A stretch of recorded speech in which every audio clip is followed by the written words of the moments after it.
He's got that damn card from 2 years ago in his wallet, and he tells people all the time about it. He said, I tell people about that trick all the time. And I wanted to say to him, why didn't you tell your face? Like, let me know, 2 years ago, you ruined me. Hey, Brian Miller here, and welcome back to One New Person, the show where we take a closer look at chance encounters to remind ourselves that every interaction is meaningful and every person we meet is important.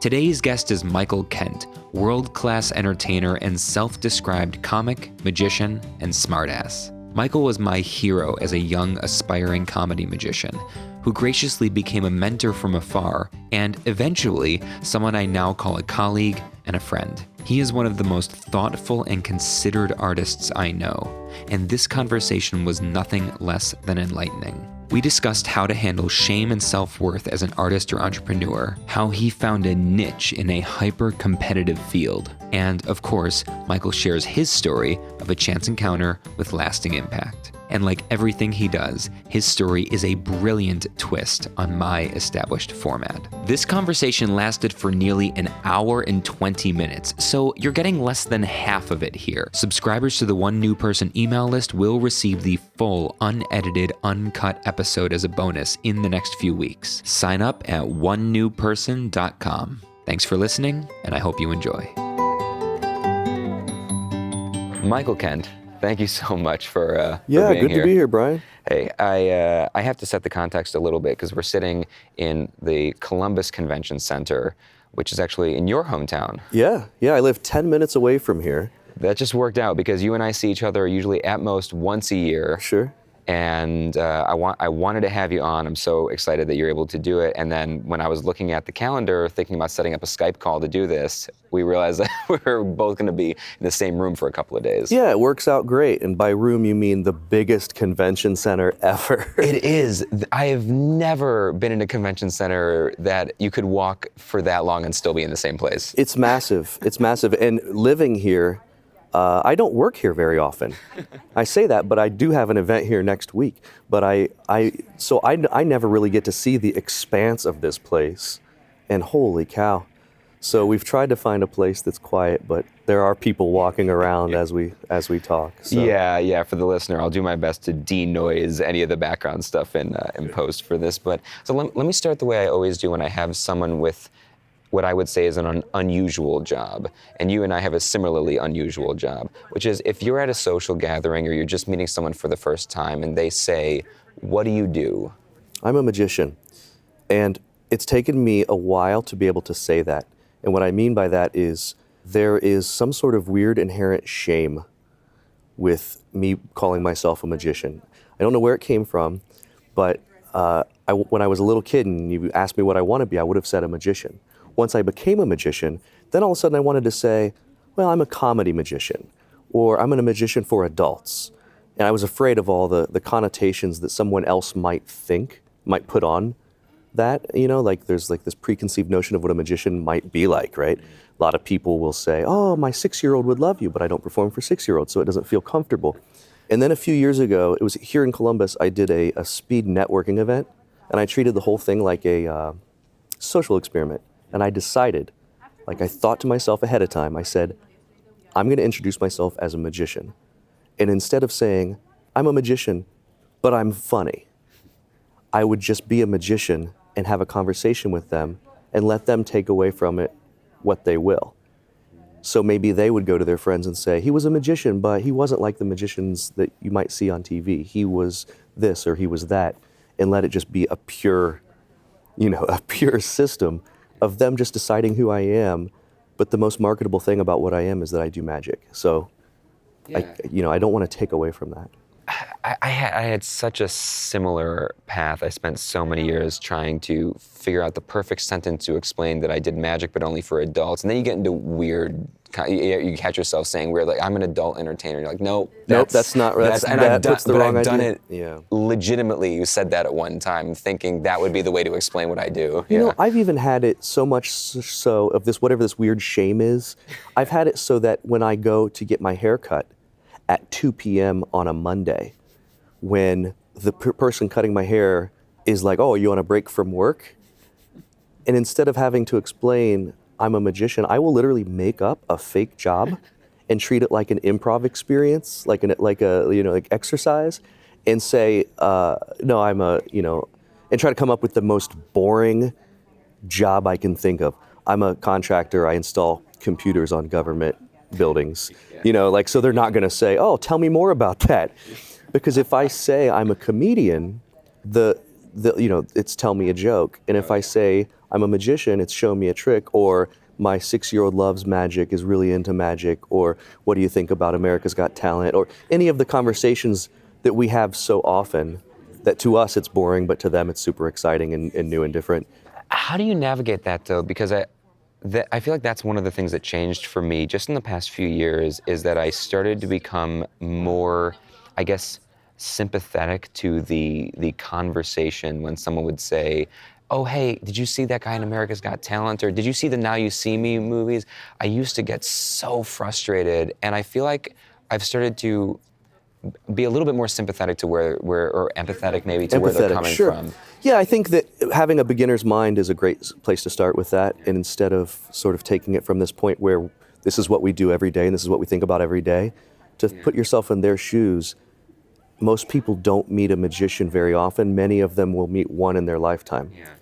And so it's something very exciting for them that when you meet someone from Milwaukee, and they're from Milwaukee, and you've been to Milwaukee, all you want to do is tell them about that exciting thing you did in Milwaukee or the thing that you saw in Milwaukee. And the reason is you're looking for connection and you're looking for common ground.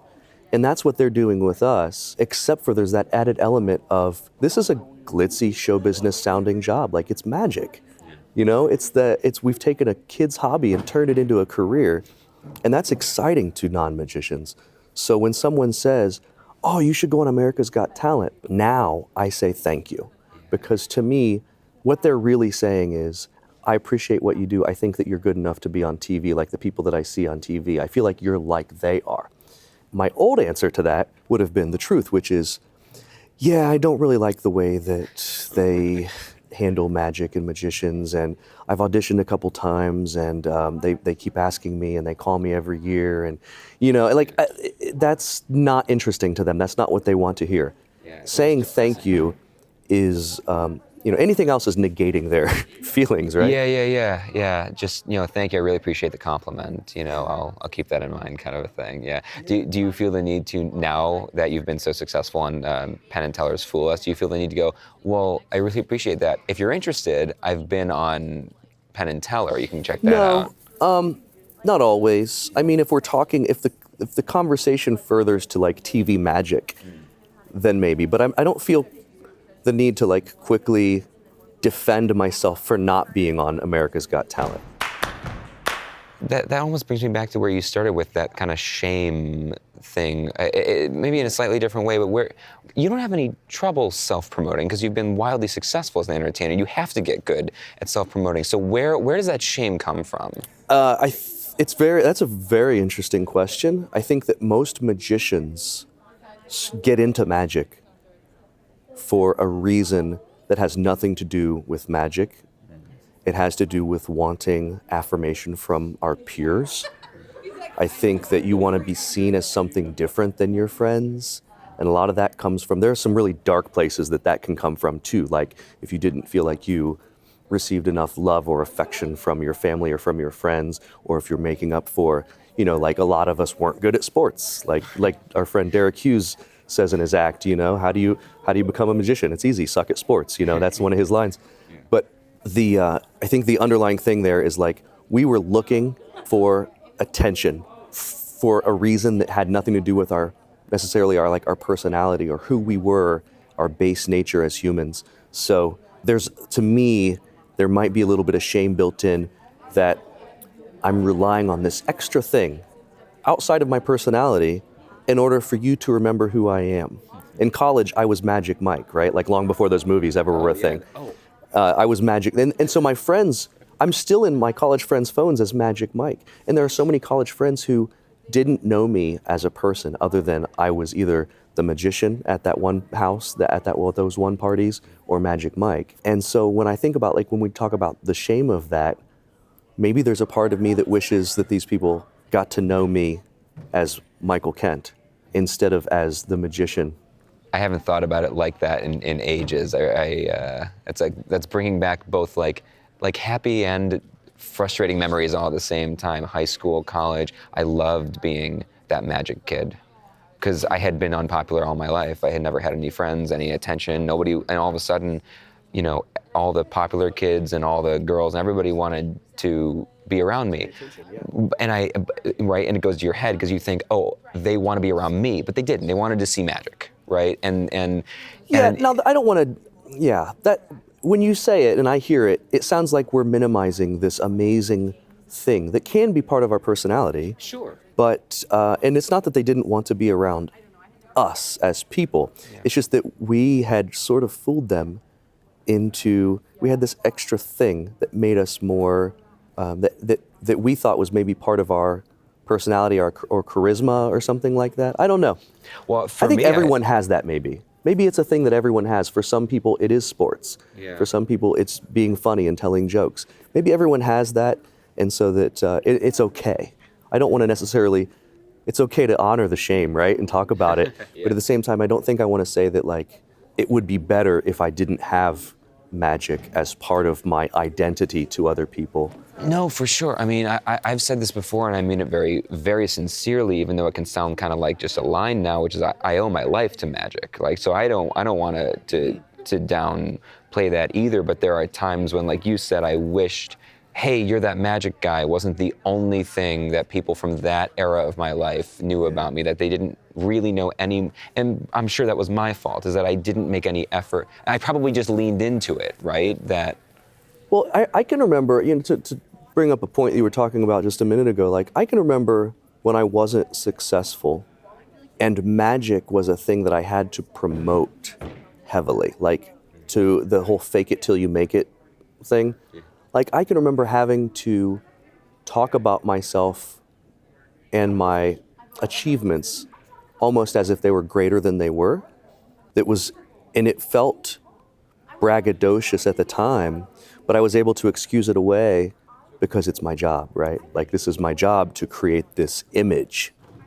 And I'm very fortunate that I've gotten to the point now where I've been working for 15 years professionally at this, and I can just talk about the things that I'm doing, and I don't feel like I have to make them sound grander than they are.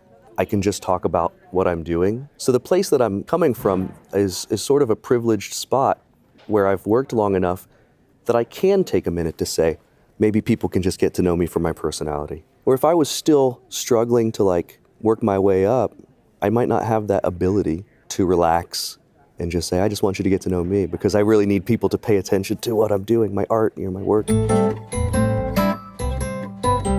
That word privilege, that's interesting, because I feel like, especially lately, you hear that word attached to a lot of negative conversations a lot, but there's the flip side to that word, which is, what a privilege that I made it out of that, because so many entertainers don't. Well, privilege can be something that's earned, and it can also be something that is given. Yeah. The important part is, I think, to recognize it, right? Yeah. To recognize that there are many people that aren't in a spot to where they can have these conversations. Yeah. They can't, it's, if you're still struggling, you don't have the ability to decide some of these nuanced little things about how do I want to promote myself. You have to talk about yourself as a magician and tell people about your work and hand out your business cards, and to get to the place where you can afford to not talk about or think about yourself in that way all the time. You have to do that stuff first. You have to get to a point where your career is relatively okay. I think you and I are both on the introvert extrovert scale. We're both sliding around, right? Oh yeah. I get that from you. Like, I think, like, I've never identified as an introvert or an extrovert. Yeah. When I'm working, I'm very extroverted, but a lot of time in my personal life, I feel very introverted. Yeah. Other times in my personal life, I feel extroverted, and when I'm working, I feel introverted.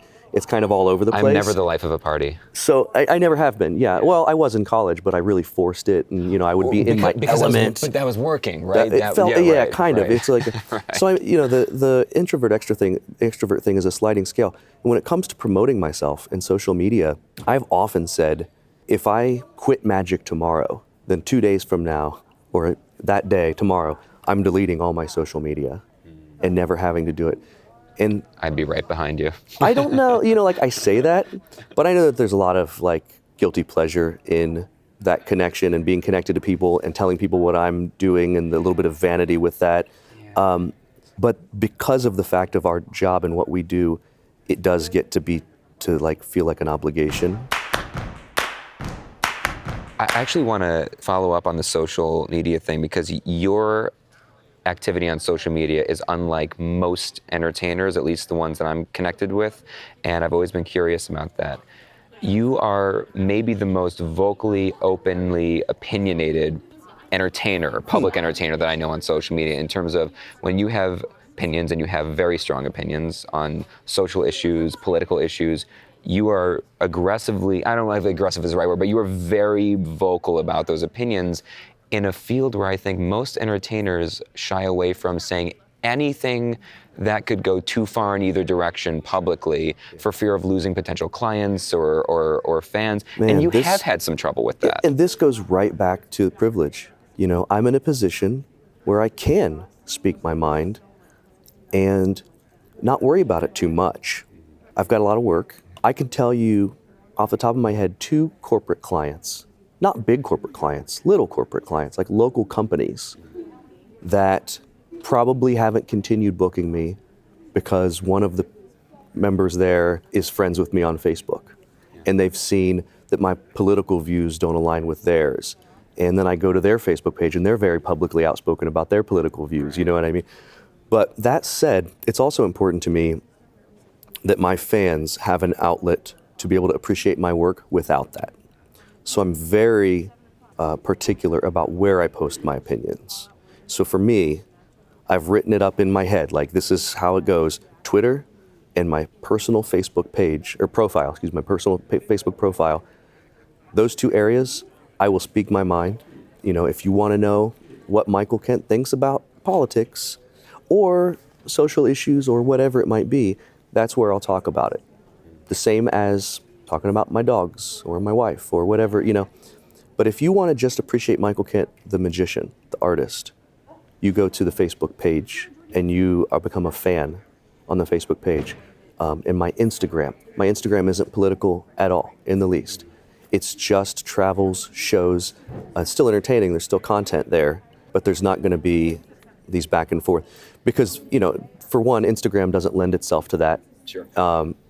And for 2, I think it's nice that I can offer that to someone who just says, man, I just want to pay attention to your magic, but I don't want any of that other stuff. Right, and you and I have been in huge agreement on social media because I'm super vocal about being completely in favor of the PC movement kind of ever since it started, where I've been really frustrated by so many entertainers that for some reason they want to keep slamming their fists on the table and saying I should be allowed to do these jokes I've been doing forever. Everybody has always laughed at them and now they're complaining and they just need to grow up and get a sense of humor. And I just keep saying to these people, like in private, like, first of all, why do you want to do jokes that they're not laughing at and people are getting angry about you saying? Why is that a thing you want to do? Well, to what end?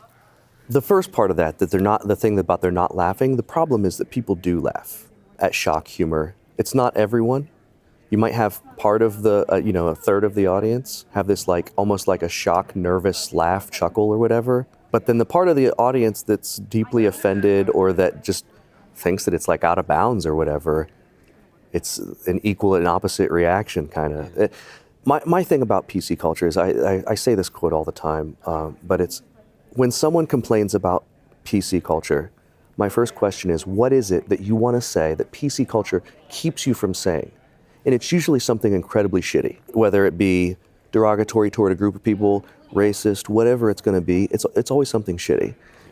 That said, I'm also frustrated by that becoming so wrapped up in with like politics that we're having to like choose sides.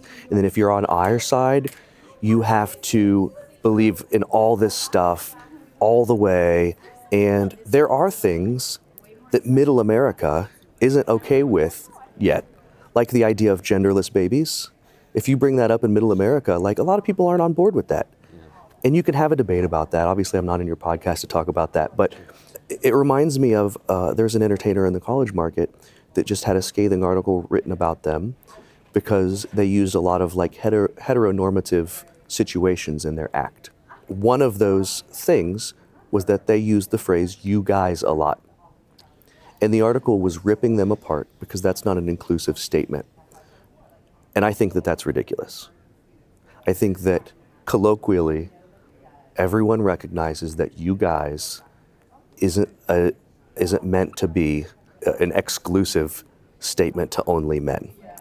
It's a familiar phrase that a lot of people use to mean a group of people. But maybe in 10 years, maybe that's where maybe when society shifts to say that "you guys" isn't okay, then maybe. But right now, every group of people can say "you guys" and it doesn't mean men. Maybe there's a part of me that says that because I'm afraid that I say "you guys" a lot and I'm not ready to change. When I talk to people who don't know this world of performing in colleges and I tell them I'm performing in colleges, their first assumption is, oh, you must perform for like drunk people all the time. Right.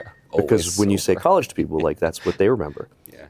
And it's like the opposite of that. You know, we're kind of the thing that they use to keep students on campus and keep them from going out and partying and drinking and stuff. I never really felt like it was like that. Now, in terms of eccentricity and weirdness, maybe there's a little bit more freedom. But I don't think that it ever was a thing where I just felt like I could just go willy-nilly and like drop F-bombs and come up with, talk about content that was like heavy sexual content and stuff like that. I never really felt that in the colleges. In fact, I've always thought that I got away with a little bit more in colleges than what I should have been able to in terms of edge. About that. So for the listeners who are not familiar with your work, that was something I wanted to ask you about. So go for it. Explain that. Well, my moniker that I adopted really early on in this work is comic magician smartass. And just that is enough. Some schools kind of shy away from that. They won't. I've always offered two posters, one that says comic magician smartass and one that says comedian and magician. And so they can put up the one that they want. Then I show up at the school, and if I see the one that they've put up that says comedian and magician, I know to tone it down a little bit in terms of language and things like that. And the worst language we're talking about is I call a guy a dick, I say holy shit, I say, like speak the way that I would in real life. Yeah. But I'm not up there like the content isn't crazy. It's a magic show, so you can't get too crazy with it. At one point in the show, I would have a girl on stage that would stick her hand up the ass of a rubber chicken while Let's Get It On starts playing. And to give you an example of how stuff has changed, I never ran into trouble. I never had anyone say that was inappropriate or anything. But I started probably 4 or 5 years ago, I started always using a male for that trick instead of a female. So it's a guy sticking his hand up a chicken's butt with Let's Get It On start playing. And the reason is I do not want it to look like I'm sexually harassing someone on stage or putting someone in a position that's really inappropriate or uncomfortable for them on stage. And that's especially true as the older I get, the more difference there is in years between me and the college students. I think that there's more of an opportunity for innocent things to look creepy. And so I want to be real careful about that type of thing. That said, I've talked to other entertainers who are like, I don't know how you have become so successful doing an act that you've promoted as being like an edgier magic show. I don't know either. I honestly have no idea how I've done it or why I've done it. I made the decision long ago that I didn't have to work clean all the time, that I could speak as myself, unless it was a situation where it wouldn't be appropriate. Like if I'm performing for a siblings weekend at a college, I know what I have to do, and I'm responsible with that. I do the same show I would do for a corporate event or for a cruise ship where you have to be squeaky clean. I'd love to get back to, I think, the core thread, because you said something just a little while ago, which was that you don't know how you've been so successful. But in my experience, and of course the whole point of this show, is that most people who are successful because they've learned to connect with people. They've built a community of people that trust them. The theme of the show is chance encounters, lasting impact. Do you have a story or some stories that come to mind whether it's professionally or personally or both? Can I tell you Yeah. so this is a time when I didn't connect with someone. Please, that would be a first for the show, and I think yeah. this would be great to hear. But well, there's a happy ending to this. What happened was, this was early in my career. I was asked to perform for the president of a big transportation company. They had a big plant in my hometown, but the president was coming in, and they asked me to perform for the CEO and all of the upper executives of this major company, Fortune 500 major transportation company. And I was a little nervous. In fact, I turned down several other pretty good gigs to do this gig. And I did the best close-up magic trick for him and his executives around him that I could, which is he signs a playing card. That card ends up folded up into a little square in the toe of my shoe, as if by magic. I showed it to him. That moment of wow, when I unfold it, I was ready to go. He took the card, he turned away from me and continued a conversation with his executives, as if I wasn't even there and as if I hadn't just done something incredibly impossible. And I was like shattered, because this was the one person in this whole room that I wanted to connect with. The one person that I wanted to leave talking about me and my act, and being able to be on a first name basis with this guy and all these things where like I had these dreams of this walking in here, like, oh, the CEO is going to be here. This is a huge company. I'm going to connect with him. I'm going to blow him away, and he's going to leave talking about my magic. And I just blew my shot with the best thing I know how to do. So I continued to perform for the other people that night, doing strolling magic, walking around, and was like incredibly dejected and just wrote it off. Maybe he hates magic. Maybe he was embarrassed. I'm trying to go through all of the rationalizations in my head. 2 years later, that's when we came to Columbus. We were in this convention center, and it was the same company hired me back. And that same guy was there. The CEO comes up to me, grabs me by the shoulder, calls me by name, says, Michael, I want to show you something. Pulls out his wallet. He's got that damn card from 2 years ago in his wallet, and he tells people all the time about it. He said, I tell people about that trick all the time. And I wanted to say to him, why didn't you tell your face? Like, let me know, 2 years ago you ruined me. And he didn't say anything. I was just gracious. And I said, oh, that's so awesome. And I do have quite a bit of people that if I've done that shoe trick for them, they keep the card. And it's crazy because it was literally in my shoe and disgusting. And, and I tell them how it blows me away that people love this card that was in my shoe. But the lesson there for me was that I could be making an impact on someone and have no clue. I could have no idea that I'm making an impact on someone because I don't know how you react to things. If I don't know you, I don't know how you react to things. And maybe it took him a while to process it. Maybe that's how he reacts to things. I don't know, but I never discount a quiet audience because of this. It's in my head. Literally, when there's a quiet audience, that story and that memory is in my head still. And this was years ago. This was probably 15, 20 years ago that this happened. So I try not to judge any one reaction of magic or any person based on the reaction, because it could be just they don't know how to react. Pete Holmes has this amazing magic comedy bit, about magicians, how there isn't an inbuilt reaction to magic like there is with comedy. You laugh. And you'll have to Google Pete Holmes it's magic. It's one of my favorite bits. Yeah, it's a fantastic video. Favorite bit, right? But that's true. I'll put that video in the show notes of this. That'd be great. Yeah, because it's one of the. It's so true. There is no automatic reaction to magic. I obviously made an impact on that man, and I didn't even know it. That's so crazy, because what if you hadn't bumped into him, right? You would have gone on continuing to think that you just blew this big chance, and so I love that story, because that's the other side. A lot of the stories that we get on this show is about when someone made an impact on you. You met someone randomly and it impacted your life and what was I. But I think it's really important for us to all remember the flip side, which is that every single person we interact with, we might have an impact on them having no idea, which means it could go positive or negative, right? Sure. And everyone's a blank slate, even if you're just, here's $3, you give me a cup of coffee, end of transaction kind of a thing. that can go positive or negative. And I think being aware of that, when I started to really realize that just a few years ago, like it changed my daily life so profoundly. There's also something to it that in the face of this idea that you have 3 seconds to make an impression on someone, and then whatever that impression is permanent, that feels like so much pressure. Yeah. What if, how many times have you had a bad impression of someone, but then gone on to really appreciate that person? Sure. I have a lot of people in my life that are that way. We're like, man, I really didn't like that person until I got to know them. Yeah. I think that our connections with people are always evolving. And whenever, I could have judged this CEO, not like this is a guy I'm going and having coffee with every week, but I could have said, oh, that guy's a jerk. Yeah. But instead, I just kind of forgot about it.